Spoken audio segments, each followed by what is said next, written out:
pangungusap, ang iyong pagsasalita. Sabi nga daw po walang imposible sa Diyos kung hihingi natin. Kung meron tayong mga katanungan sa buhay, kaya natin kunin yun. Kaya natin yung maabot. Kaya natin maunawaan ang isang tanong na hindi kayang ibato sa atin na ating isipan alone. Kaya natin makuha ang isang bagay, lalo ng mga bagay na hihingi natin, depende po sa lalim ng ating pananampalataya. Depende po sa lalim ng ating pakikipag-ugnayan sa Kanya. Depende po ito sa lalim kung paano mo ito kinakailangan. Sabi nga daw po, Panginoon mo, ang kailangan lang natin gawin ay magtiwala. Pumasok tayo. At tayo pagbubuksan. Tayo pagbubuksan. Manap tayo. At ating masusumpungan. Bakit po kaya? Kasi dumating po tayo at madalas nakita natin sa paligid natin, kung sa sarili natin, yung mga ganitong karanasan. Na lagi pinaunawa po sa atin, sa ating isipan ng Diyos, na anak, hindi ka nag-iisa. Andito ako, kasama mo ko, karami mo ko, iwanan ka ba ng buong mundo, ng best friend mo, ng asawa mo, ng anak mo, hindi ka iiwanan ng Diyos. Pero huwag mong sana. But if ever God will let this happen to us, ang dapat na natin gawin mga kapatid, tanggapin natin ito ng maliwag sa damdamin natin. Parang may salibo ang hawak ngayon. Maya-maya paglingon mo, biglang nawala. Aray ko, inuhulog ko yun sa aking account. O kaya papadala ko sa Pilipinas, ano gagawin ko? Alam ka naman doon sa labas, sasabihin mo, sisa ako ngayon. Nahanap mo si Crispin. Saka si Basilio. Yung mga kinchik, hindi maintindihan, Tagalog ka.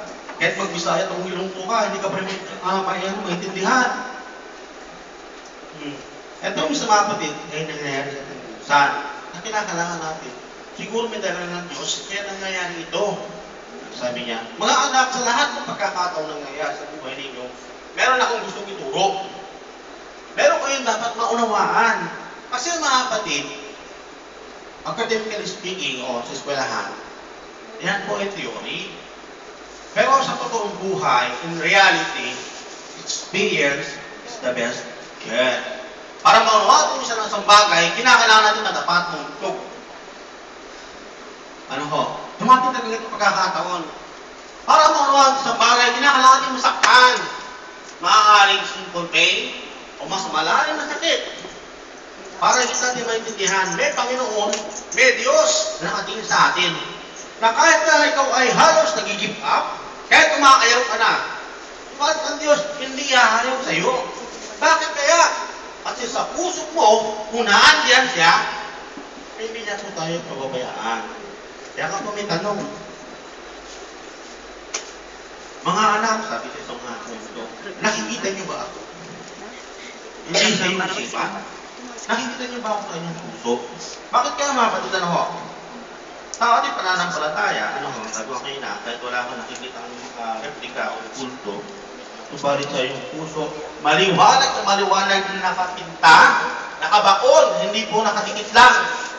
Ang larawan ng Diyos, kahit na ito na yung oras na kamatayan natin at kahit umumuho ng mundo, yung oras na yun, kasama siya. If ever someday, ay hindi pa sa panahon para sa atin, at least sa pusong natin, ay siya. Paano sinasabi ng malayin ko? Na inyong hulinga, sa huling dugo na natin sa inyong mga ugat, ay ako nga sa isip ninyo, hindi ko kayo pababayaan. Hindi ko kayo iiwan. So much na yun. Isang problema. Kung ang problema mo, nawawala ka na ng pagmamahal, o hindi ka na binibigyan ng pagmamahal, hindi na dapat mapunta sa buhay. Ang sabihin. Ang mga kapatid ang tinuturo ko dito, kung nais natin sumunod sa Kanya, gawin natin. Tinan niyo po, sabi ng kalawang pagbasa, tayo lahat ay binago na, binihisan na. Supposed to be, at dapat sana, yung dati mong buhay, hindi ka na babalik doon. Ang sabi ng kalawang pagbasa, ang anumang binihisan na, ito po yung ibang termino, ng spiritual na pagpapala dapat mananatili sa espiritual. Kung dati nasa putikan ka, dinala ka ng Diyos sa maayos na lalagyan, dapat maintain. Huwag mo hayaan na bumalik ka ulit doon sa putikan. Na kung ikaw ay dinala ng Diyos sa isang ligtas na lugar, huwag kang pupunta sa pahamakan.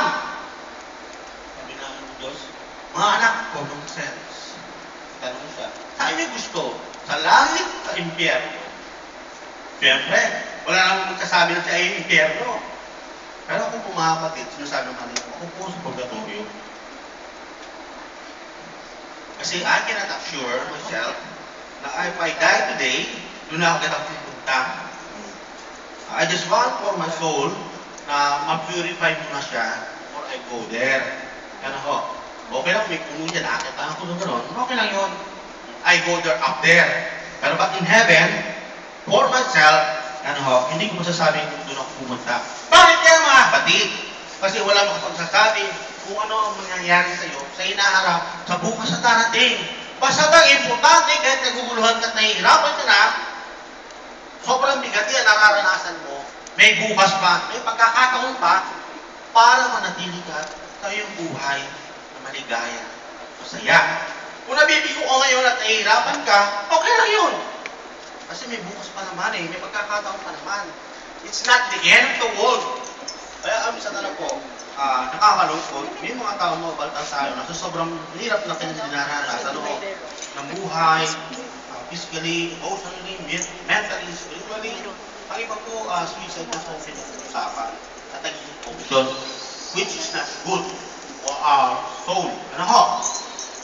Na kung dati ang bagay na ito, lagi natin isipin, meron Diyos na hindi tayo pababayaan. Meron Diyos na hindi tayo iiwanan. Meron Diyos na patuloy na magbibigay sa atin ng pagpapala, kahit nagkakasala tayo, kahit nagkukulang tayo. Hanggat di pa tayo kumatin sa punto na kung tayo may umakayaw, o ayaw na natin sa isang bagay, lalo sa Panginoon sa Diyos, hindi tayo pababayaan ng Diyos. At kahit kung sabihin natin ayaw mo na, kung nakita ng Diyos na dapat ka pang manatili sa kanyang piling, ibabalik ka niya doon sa kawan niya. Ano ko? Kaya nga, hindi po tama na tayo ay sumuko sa mga pagsubok na dumating sa buhay natin. Na kung paano sinasabi ng dalawang ng pagbasa, na tayo po ay dapat namumuhay na sa mga spiritual na gawain, hayaan na natin buhay natin sa material. Hayaan na natin dahil natin buhay. Kasi ang totoong born again, ang sinasabi ng Biblia, pinagod ka ng Diyos, naturuan, at pangalawa, sumunod ka sa pagbabago na yun kung saan dapat manatili ka sa kanyang pagpapala.